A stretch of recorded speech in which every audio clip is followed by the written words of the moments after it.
बीडच्या केज तालुक्यातील टाकळी येथील मयत विलास घुले यांचे बंधू माझ्यासोबत आहेत. तब्बल 4 दिवस त्यांनी रास्ता रोको आणि पोलीस ठाण्यासमोर ठिय्या मांडला. मात्र रात्री मुख्यमंत्र्यांशी आंदोलकांचं बोलणं झालं आणि रात्री तब्बल 4 दिवसाच्या नंतर अंत्यसंस्कार करण्यात आले. या सर्व गोष्टींच्या बाबतीत बोलण्यासाठी माझ्यासोबत रमेश घुले आहेत. काय सांगाल, आता 9 आरोपींना अटक केलेली आहे. रात्री मुख्यमंत्र्यांशी बोलणं झाल्याच्या नंतर अंत्यसंस्कार केले. आता तुम्ही या सगळ्या बाबींवरती समाधानी आहात का? नाही ना, काल रात्री त्यांनी 19 तारखेची फिर्याद 18 अंतर्गत रात्री FIR दाखल करून घेतला आहे. माझा त्यांनी ही पुरवणी जॉब रात्री घेतला आहे. त्या पुरवणी जॉबामध्ये जी घटना माझ्या भावाने सांगितली मला, उमेश माने त्या ज्या मुलाला हल्ला करायला आले होते उमेश माने, त्यांनी पण मला सांगितलं होतं की असे असे नावाने बोलत होते, असे असे ह्यांचं नाव घेत होतं. मी त्यांना स्पष्ट रात्री नाव दिले. त्यांना सगळ्यांना अटक करून सखोल चौकशी करा. माझ्याकडे काही नंबर आहेत, त्या नंबरवर पोलिसांनाही सहकार्य होईल. मी आता उद्या माझ्या भावाला राग सावरण्याचा कार्यक्रम झाल्यानंतर मी उद्या पोलीस स्टेशनला जाऊन ते नंबर मी देणार आहे. त्या नंबरवर 100% मला विश्वास आहे की त्या 100% त्याच्यावर पोलिसांना तपासात मदत होईल. दोन्ही गुन्हे तर काल तर 18 अंतर्गत दाखल झाला आहे. त्यांच्यावर मोकोका अंतर्गत कारवाई तात्काळ व्हावी. माझ्या भावाला जेवढं होईल तेवढं फास्ट ट्रॅक कोर्टात घेऊन फास्टमध्ये केस चालून लवकरात लवकर त्यांना फाशी शिक्षा व्हावी, ही माझ्या सगळ्या घुले परिवारातर्फे गावकऱ्यातर्फे सगळ्यांची मागणी आहे. नेमका आता तुमच्याकडे जो नंबर आहे त्यावरून तुम्ही म्हणताय, तर तुम्ही खासदार पुत्रांचं नाव घेतलं होतं, त्यांचं ते बोलणं झालेलं आहे का? नाही, मी देईन ना, ते गोपनीय माझ्याकडे माहिती आहे. मी डिपार्टमेंटला देईन. ती डिपार्टमेंट त्याच्यावर चौकशी करण. काही CCTV फुटेज पण माझ्याकडे येणार आहेत.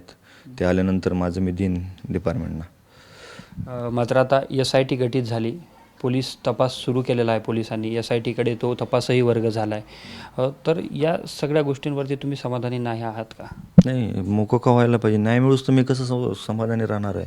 माझा भाऊ गेला आहे. तपास योग्य दिशेने चाललाय असं वाटत नाही तुम्हाला? नाही, आता 2-2, 3-3 दिवस जर माझ्या भावाची वडील अंत्यविधी करायला, एवढं दाखल करायला एवढं प्रेशर काय?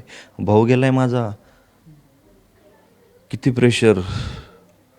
माझ्या भावाची मेल्यानंतरही इतकी वाटत नव्हतं एवढं ह्या टेपला येतं आहे असं. कोणाच्या भावाचं असं 2-2, 3-3 दिवस. तुम्ही जे काही रात्री पुरवणी जबाबामध्ये नावं दिलेले आहेत, ते किती नाव आहेत आणि काय कुणाचे नाव आहेत ते? लय पुरवणी जेव्हा मी कालही बोललो आहे ना, कालही सांगितलं आहे की बाबा मी जी नाव दिलं आहे, त्यांनी जी त्यांना पाठबळ दिलं आहे, फोनवरती त्यांची चर्चा झाली, मी आहे, मारा, माझं कोणी काय करू शकत नाही. मी रात्री नाव दिलं आहे.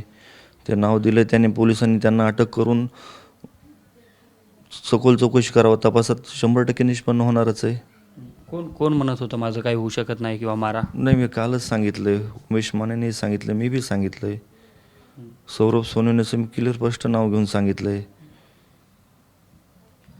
आता या सगळ्या बाबींमध्ये पोलिसांकडून सांगितलं जात आहे आम्ही योग्य दिशेने तपास करू, जे काय असेल पुराव्याच्या आधारे सगळं काय करू. दुसऱ्या बाजूला तुम्ही पुरवणी जबाबात नाव दिल्याच्या नंतर बजरंग सोनवणे असतील किंवा त्यांचा मुलगा असेल, या दोघांनीही आरोप फेटाळले. त्यांचं म्हणणं हे राजकीय द्वेषातून सगळं काय घडतं आहे. हे तपासात निष्पन्न होईल ना, तपासात 100% निष्पन्न होईल ना. कॉल्स 100% मिळणारच आहेत. हा सगळा जो घटनाक्रम आहे, ही कट रचून संपूर्ण हत्या केली गेली आहे. 100% अख्खं गावाला घेऊन, सोनी जवळ्यातनं इथं कदमवाडीमध्ये येऊन सगळ्या गावाला घेऊन, त्यांच्या गाड्या, पांढरी स्कॉर्पिओ असेल, ती थार एक गाडी आहे, ब्लॅक कुठली तरी स्कॉर्पिओ आहे, त्या कदमवाडी फाट्यावरून लावून तिथून संगनमत करून येऊन माझ्या हॉटेलवर येऊन हल्ला केला आहे.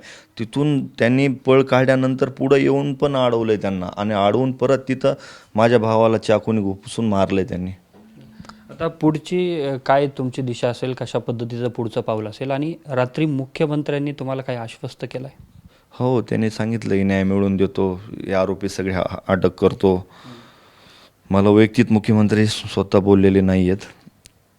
हाके सरांनी मला म्हणले CM साहेबांशी माझं बोलणं झालं आहे. बस. नक्कीच आपल्यासोबत रमेश घुले होते, विलास घुले यांचे बंधू, आणि त्यांनी आता पोलिसांकडून जो तपास केला जातोय त्यावरती समाधानी नसल्याचं म्हटलंय. या संपूर्ण प्रकरणातील आरोपींवरती मकोका अंतर्गत कारवाई करण्यात आली पाहिजे. ही संपूर्ण घटना जी आहे, जी हत्या आहे, ती कट रचून झालेली आहे असं देखील म्हटलंय. तर दुसऱ्या बाजूला मुख्यमंत्र्यांनी त्यांना न्याय मिळवून देण्याचं आश्वस्त केलेलं आहे. कॅमेरा पर्सन अमित आडेसह मी अशोक काळकुटे, TV9 मराठी, बीड.